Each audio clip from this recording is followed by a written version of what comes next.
เดือนเที่ยงครับตอนนี้ก็คือได้เวลาแจกอาหารนะครับแกงข้าวปุ้นเส้นข้าวปุ้นใส่ฟองป่าครับนักเรียนป .5 ครับครูเข้าไปลงรากฐานนะครับอุ้ยดีเด้อดีเด้อมาโอ้ได้ไล่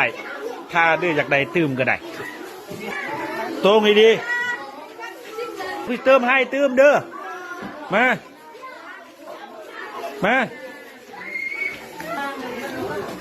เดี๋ยว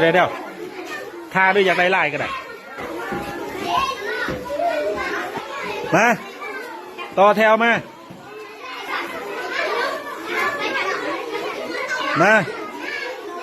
ดีเอาดี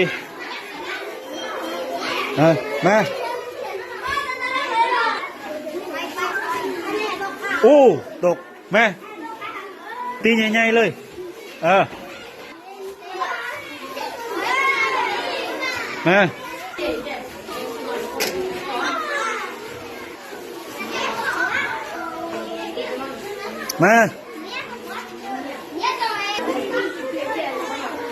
มาเด้อมา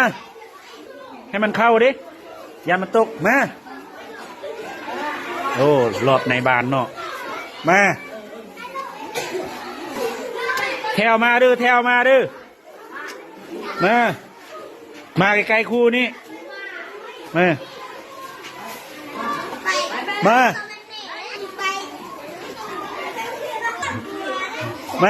ดีเด้อเดี๋ยวมันตกเด้ออุ้ยมาโอ้ผู้ใหญ่เนาะ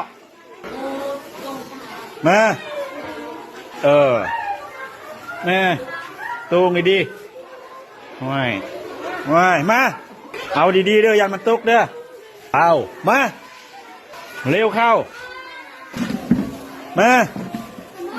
อันนี้บุญเตี้ยงโน่คำบานคำเมืองครบเลยติ